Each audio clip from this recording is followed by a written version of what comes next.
त्यानंतर आपण जर रामायणाचा विचार जर केला तर रामायणामध्ये कांड आहेत, सप्तकांड. किती?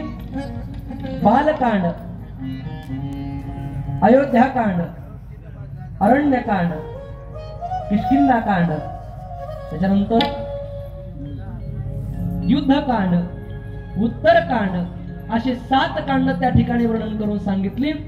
7 कांड रामायणामध्ये आहेत आणि श्रीमद भागवत महापुराणामध्ये 12 स्कंद आहेत. तसं भागवतामध्ये 12 स्कंद आहेत. तसं या शिव महापुराण नावाच्या ग्रंथामध्ये काय आहे? 7 संहिता आहेत. किती? 7 संहिता. त्यांची नावं आहे का?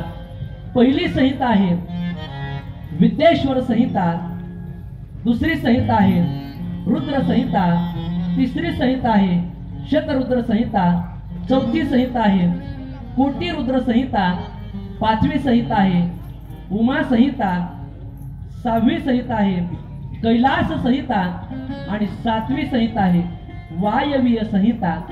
आता या प्रत्येक शब्दाचा अर्थ आहे बरं का वेगळा वेगळा. आता जशी संहिता पुढे येईल तसं आपण पाहू. या 7 संहिता आहेत.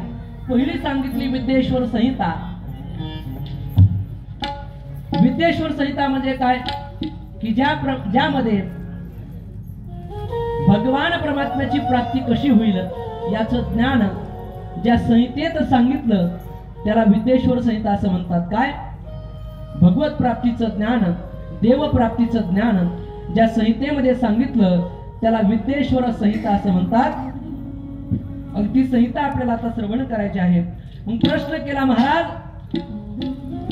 या ग्रंथाचा तुम्ही आम्हाला परिचय सांगितला की 7 संहिता या असणाऱ्या विद्येश्वर संहितेमध्ये आहेत, पण आम्हाला सांगा ना हा ग्रंथ निर्माण का झाला, याच्या पाठीमागचं कारण काय? तर तेव्हा सांगतात, सूत महाराज म्हणतात, ऐका माझे श्री गुरु व्यास महर्षी सरस्वती नदीच्या तीरावरती चिंताग्रस्त अवस्थेमध्ये बसलेले होते आणि बसलेले असताना त्या ठिकाणी सनत कुमार आले. कोण? सनत कुमार. सनक, सनंदन, सनातन आणि सनत कुमार हे 4 भावंड आले आणि आल्याबरोबर त्यांच्या मुखात नेहमी एकच भजन असायचं. काय असायचं ऐका?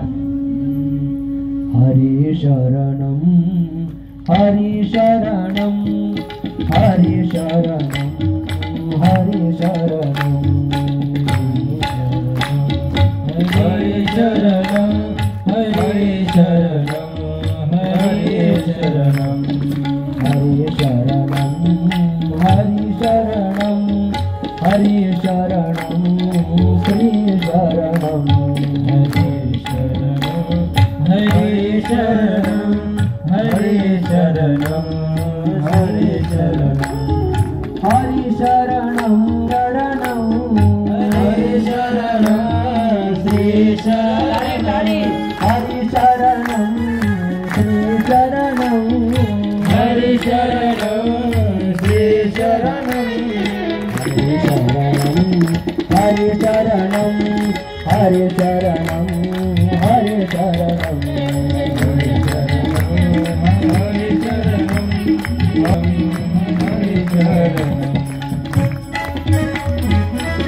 नमः पार्वती पतये. सूत महाराज की, व्यास की, अवधूत चिंतन श्री गुरुदेव दत्त. आणि मग सांगितलं ज्यांच्या मुखामध्ये हरी शरणम हरी शरणम हरी शरणम आम्ही नित्य हरीची आहेत असं भजन ज्यांच्या मुखामध्ये आहे ना ते आले आणि आल्याबरोबर विचारलं, व्यास तुम्ही तर त्रिकाल ज्ञानी आहात, महाभारत नावाचा ग्रंथ तुम्ही निर्माण केला, श्रीमद भागवत महापुराणाचा महिमा वर्णन करून सांगितला, श्रीमद भागवत महापुराण निर्माण केलं, मग आता चिंता का निर्माण झाली? का बरं? तुम्हाला असं काय वाटतं की माझ्याकडून काहीतरी कमी राहिलं? अशा वेळेला सूत महाराजांनी आपलं व्यास महर्षींनी प्रार्थना केली, प्रभू मी महाभारत तयार केलं, वेद पूर्वी एकच होता, किती? वेद अनंत बोलिले का बोलिला? वेद अनंत बोलिला अर्थ इतुकाची साधिला विठोबाशी शरण जावे निज निष्ठा नाम गावे की त्या परमात्म्याला शरण जावं असं वेद बोलला महाराज. पण बोलीला म्हटल्यानंतर किती आले बाबा? एकच होता. पण त्या एका वेदाची 4 भाग केले. कारण हा वेद काही कोणी तयार केलेला नाही. मुळात जो वेद होता ना तो वेद भगवंताच्या घोरण्यातून तयार झाला. आता दादा माणसंही घोरतात पण माणसं घोरली की शेजाऱ्याला ताप होतो. काय होतो? एका ठिकाणी असंच कथा सुरू होती आणि नेमकी कथेची वेळ त्या गावामध्ये होती 8 ते 11 3 तास. आमच्या काही परिसरामध्ये 8 ते 11 अशी कथा असते, काही ठिकाणी 3 ते 5 असते. आणि मग कथा सुरू झाली आणि योगायोगानं तो काही कथा प्रेमी नव्हता, तो झोप प्रेमी होता. पण त्याला घरी झोप लागत नाही, गोळ्या घेतल्या तरी लागत नाही, गोळ्या आत जाऊन झोपायच्या, पण याला काही झोप लागत नव्हती. मग त्यानं विचार केला की चला झोपीचं माध्यम म्हणून त्यानं कथा निवडली आणि तो कथेला आला. आल्याबरोबर महाराज त्यानं मस्त आमच्या महाराज मंडळीने, आमचे आदरणीय महाराज महाराष्ट्रातील ख्यातनाम गायक, शिंत वादक, हरिभक्ती पारायण विजय महाराज असतील, त्यानंतर रामकथा प्रवक्ते आज आपलं भाग्य आहे की कथा सांगायला आहेत शिवकथाकार आणि समोर श्रवणासाठी आज उपस्थित आहेत जे मोठ्या प्रेमानं आपल्या गावामध्ये आलेले आहेत. आदरणीय मोठ्या मोठ्या सप्ताहामध्ये कार्यक्रमामध्ये ज्यांच्या कथा होतात महाराज त्यांनाही त्या ठिकाणी धन्यवाद. मग अशी मोठी मंडळी तिथं होती. मग त्यांनी पंचपदी गायली आणि गायल्याबरोबर महाराज त्यानं ताल धरायला सुरुवात केली. ताल लक्षात येतोय ना? आणि त्यानं ताल धरला. जसा जसा ताल वाढू लागला, आमची लय वाढू लागली, तबल्याची, पखवाजाची, गायकाची, तसं तसं महाराज त्या ठिकाणी त्याचाही ताल वाढू लागला. आणि वाढता वाढता तो गाढ झोपीमध्ये गेला. जसा झोपी गेला, झोपी गेल्याबरोबर महाराज मला काय कोणी झोपलं काय आपलं सांगण्याचं काम आहे ते आपण केलं पाहिजे. मग असं म्हटल्याबरोबर तो झोपू लागला. महाराज मी कथा सांगतोय पण शेजारी एक रागावला. हे काय गाढवासारखा घोरतो म्हणे. काय म्हटला? गाढवासारखा काय घोरतो म्हणे. मग मी म्हटलं दादा तो घोरतोय याचा त्रास मला नाही, मी माझी कथा सांगतोय पण तुला त्रास काय? तो म्हटला महाराज तुम्हाला त्रास नाही पण त्याच्या समोर मी झोपलोय. काय? त्याच्या समोर मी झोपलोय, त्याच्या घोरण्यामुळे माझी झोप, त्याच्या घोरण्यामुळे काय होतंय? माझी झोप, माझ्या झोपेमध्ये अडथळा येतोय. मग असे जर श्रोते असतील तर काय करावं? ऐका बरं का, विनोदाचा भाग सोडा. आणि मग त्या ठिकाणी महाराज काय सुरू होतं आपलं कथा ना. आणि सत्याचं चिंतन करा म्हणून सांगितलं. आणि काय आपल्याकडून राहिलं असा विचार नारद महर्षी करत, आपले व्यास महर्षी करत आहेत. आणि त्यावेळेला सांगितलं तुम्ही सत्याचं चिंतन करा. सत्य काय आहे तर भगवान शिव हे सत्य आहे की त्यांचं वर्णन करत असताना जगद्गुरु तुकोबाराय म्हणतात भगवान शिवजी म्हणजे विश्वाचे नाथ आहेत की ज्यांची उत्पत्ती कोणी करू शकत नाही. सर्वाचे आदिम, सर्वाचे पुरातन, सर्वात मूळ तत्व म्हणजे जर काय असेल तर भगवान शिवजी आहेत. आणि त्यांचं वर्णन करत असताना तुकोबाराय म्हणतात तुम्ही विश्वनाथ आहात.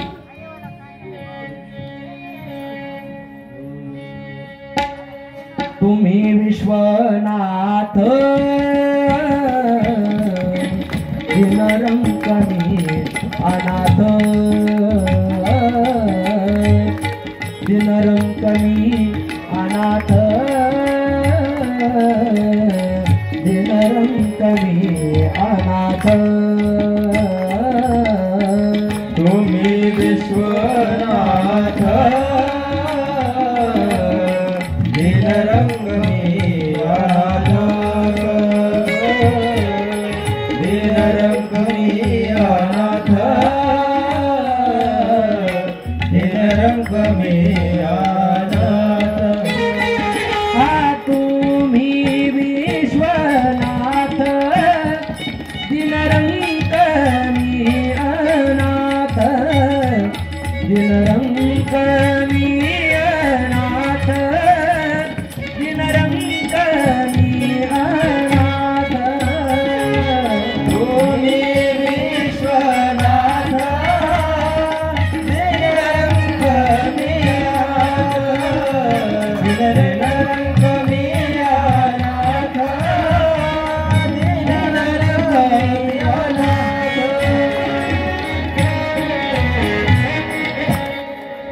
तुम्ही विश्वनाथ दीनरंग मी अनाथ कृपा कराल ते थोडी पाया पडिलो वराडी.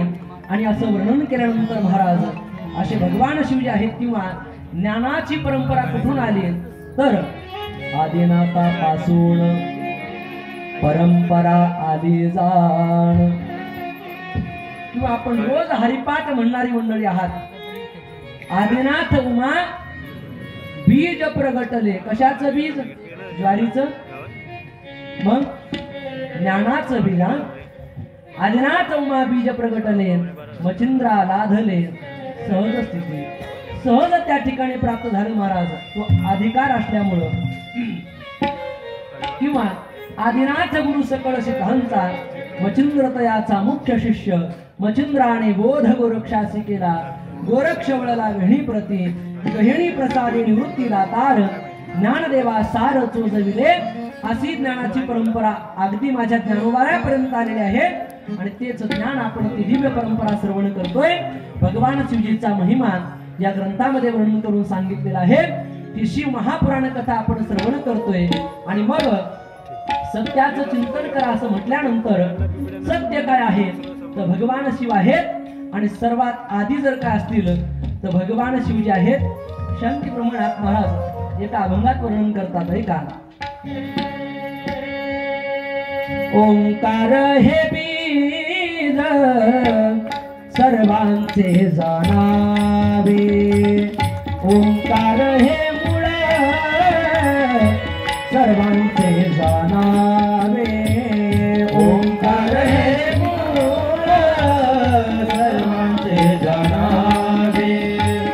ओंकार हे मूळ सर्वांचे जाणावे. तेथोनी पहावे वेदशास्त्र.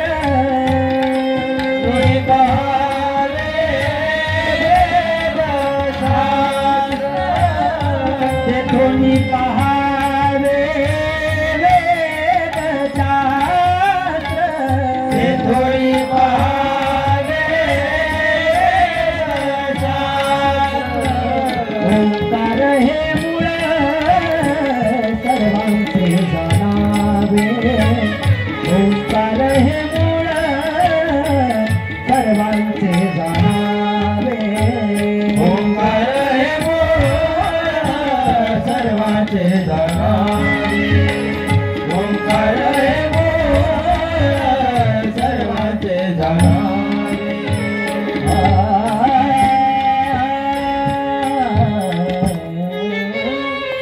ओंकार हे मूळ सर्वांचे जाणावे. तेथोनी पहावे वेदशास्त्र. ओंकार म्हणजे भगवान शिवजी हे सर्वांचं मूळ आहे बरं का. थोडस बारकाईने आहे का. आणि तेथोनी पहावे वेदशास्त्र किंबहुना आदि मध्य अंती निज बीज ओंकार ध्रुव प्रल्हाद अंब ऋषी मानिला निर्धार.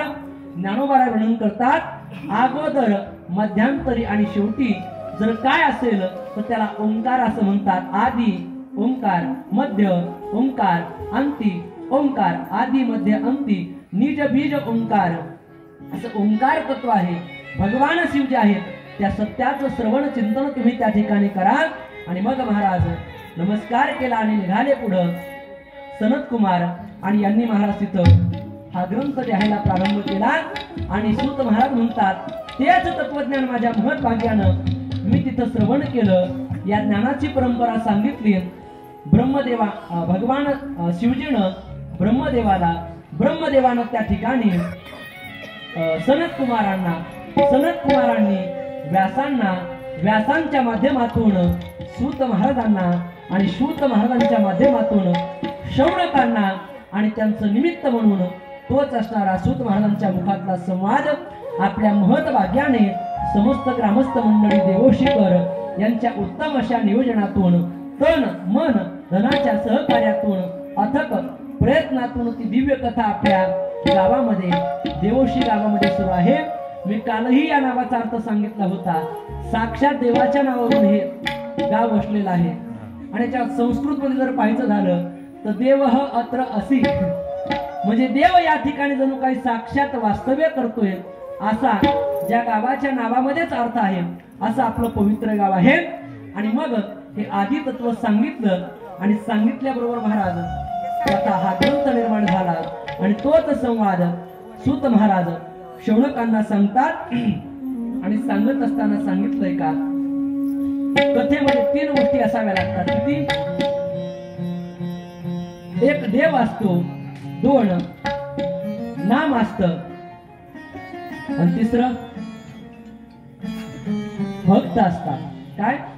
देव, भक्त आणि नाम. आता याचा विस्तार पुढे आपण पाहू. आज आपली वेळ पुढे गेली.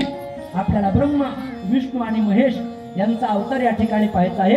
आणि मग पाहता पाहता महाराज ही कथा सांगायला प्रारंभ केली आणि प्रश्न केला, प्रभू सूत या सृष्टीचा विस्तार सांगा. तुम्ही या ग्रंथाचा महिमा सांगितला, आम्हाला दिला की अगोदर सर्वात जर मूळ तत्व काय असेल तर भगवान शिव जे आहेत आणि ते मूळ तत्व आम्ही श्रवण केलं तर आम्हाला ही सृष्टी निर्माण कशी झाली याची कथा वर्णन करून सांगा. आणि सांगायला प्रारंभ करतात. ऐका. पूर्वी पहिले कोठेची नव्हते काही, चंद्र सूर्य तारा नाही, अवघे शून्याची होते पाही. कान्होबा तेरे तेरे ते देवच होता महाराज आणि त्याला संकल्प झाला. श्रुती माता सांगते एको हम बहुश्याम प्रजा येती कामय. मी एकटा आहे पण अनेक रूपानं नटावं असा संकल्प झाला आणि झाल्याबरोबर सृष्टीची उत्पत्ती त्या ठिकाणी महाराज प्रारंभ झाली. मग आपण भागवतामध्ये श्रवण करतो की भगवान महाविष्णूच्या नाभी कमळातून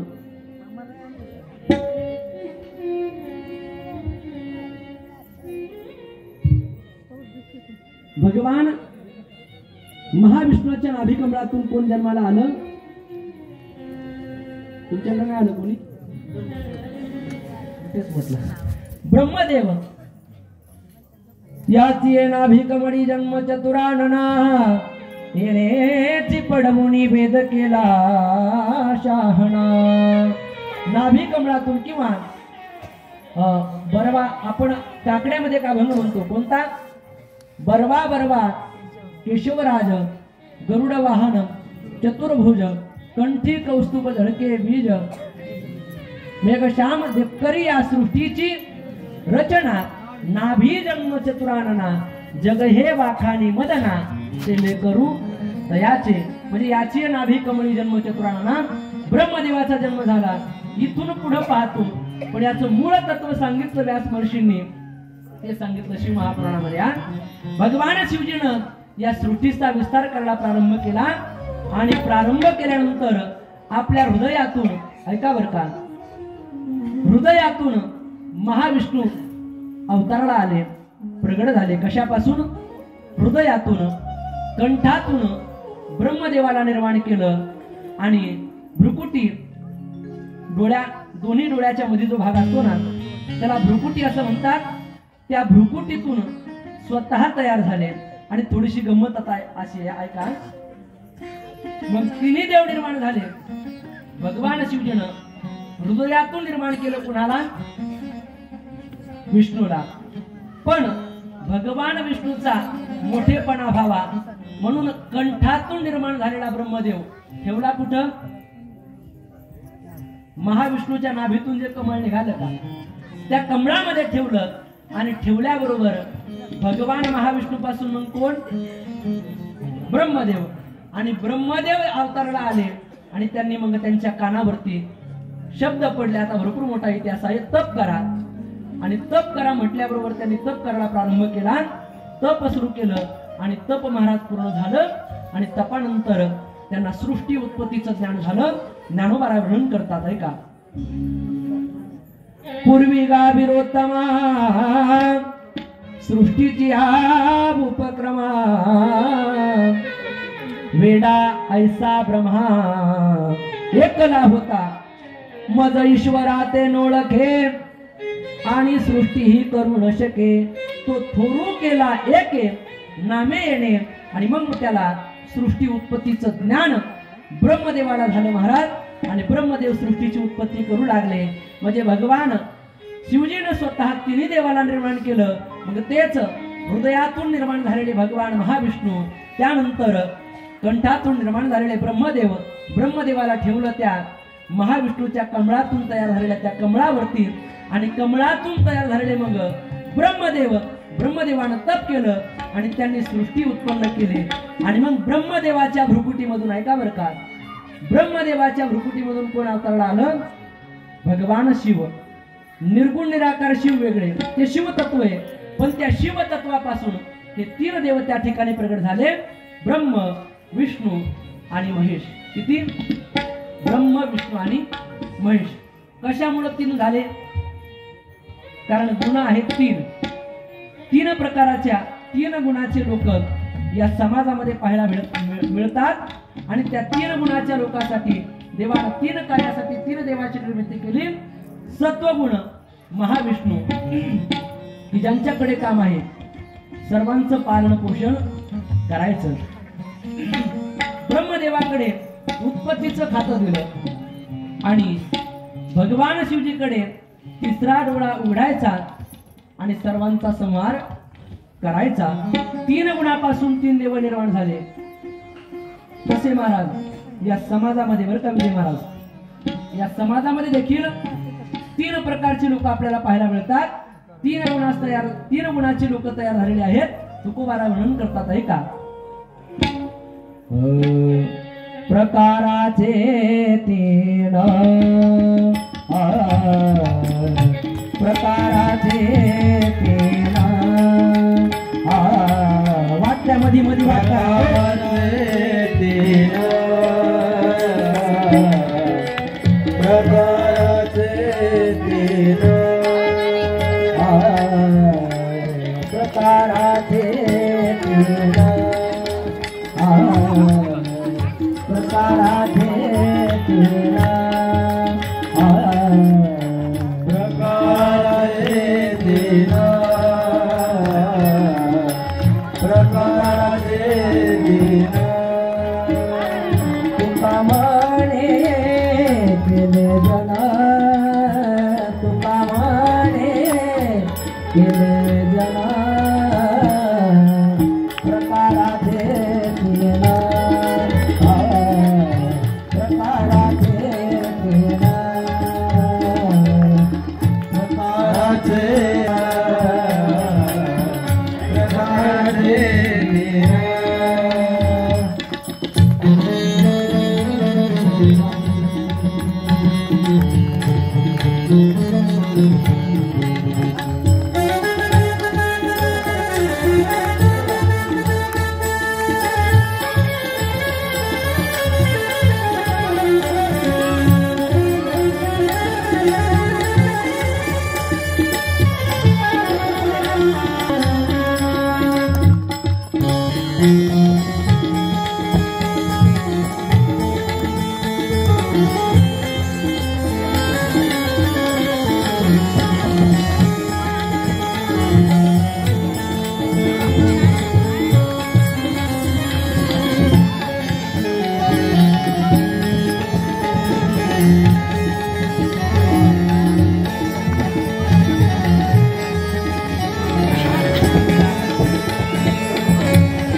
ज्या तीन देवाची आपण उत्पत्ती पाहिली, ब्रह्म विष्णू आणि महेश, आता खऱ्या स्वरूपामध्ये त्यांना पाहण्याचं पुण्य आपल्या पदरी पडेल किंवा नाही सांगता येत नाही. पण त्यांचं प्रतीक म्हणून ते स्वरूप आपल्याला पाहायला मिळावं म्हणून ज्यांनी उत्तम असा प्रयत्न केलेला आहे आणि अगदी 500-600 किलोमीटरचा प्रवास करून या ठिकाणी आलेले आदरणीय झाकी दर्शन की ज्यांच्याकडे प्रसिद्ध आहे संतोष दादा, त्यांच्यासाठी एकदा जोरदार टाळ्या.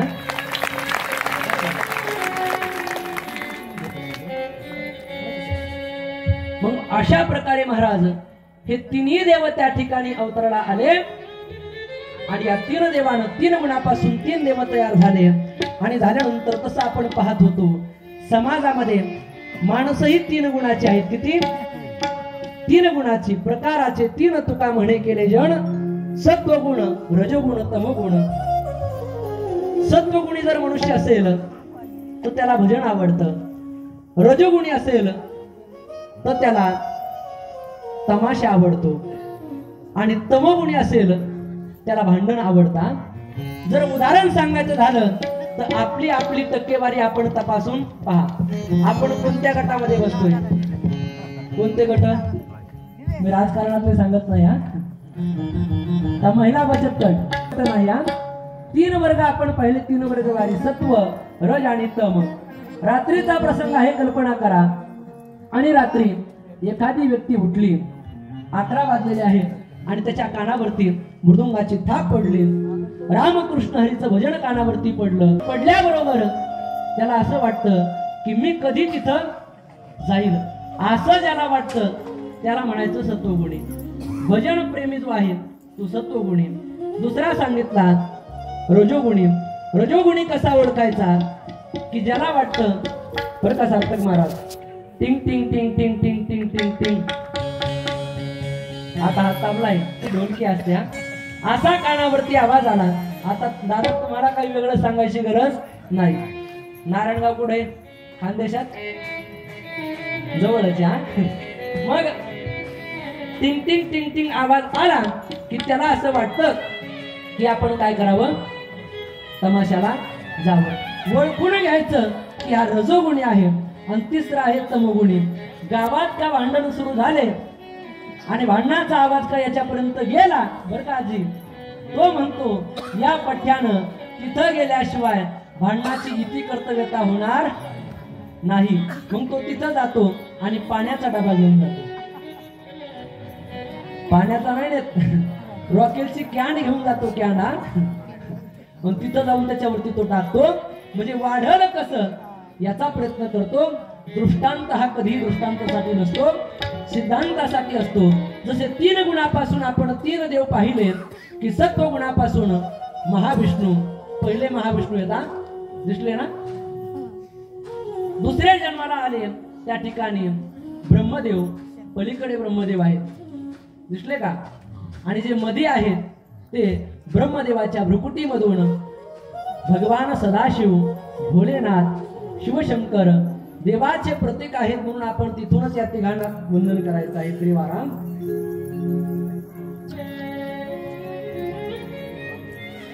ब्रह्मदेव भगवान की, शिव महाराज की, महाविष्णू भगवान की, असे तिन्ही देव त्या ठिकाणी प्रगट झाले. आणि महाराज या सृष्टीचा विस्तार त्या ठिकाणी व्हायला सुरुवात झाली. आणि आता खरं तर हे 3च रूप आपल्याला पाहिजे होती बरं का. पण आज हा जो महिना आहे ना, या महिन्यामध्ये फार काही विशिष्ट गोष्टी घडलेल्या आहेत. हा महिना मार्गशीर्ष महिना आहे. कोणता? की या महिन्याला भगवंताची विभूती म्हटलं जातं. मासानं मार्गशीर्षोहम. 10व्या अध्यायामध्ये ज्या विभूत्या सांगितल्या ना की भगवंताची विभूती म्हणजे हा महिना आहे. या महिन्यामध्ये भगवान श्री दत्तात्रयांचा जन्मोत्सव कोणत्या महिन्यात झाला? कधी?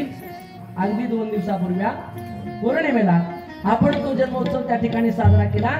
पण एक प्रतीक म्हणून त्यांचंही रूप आपल्याला पाहायचं आहे म्हणून ते पुढे येईल 5 मिनिटांमध्ये. सर्वांनी एकदा मोठ्या प्रेमानं भजन करायचं आहे आणि अगदी 10 मिनिटांमध्ये आपण पुढची कथा पाहून थांबणार आहोत.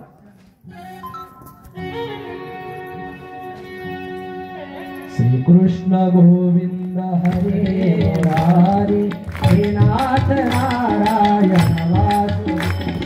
श्री कृष्ण गोविंद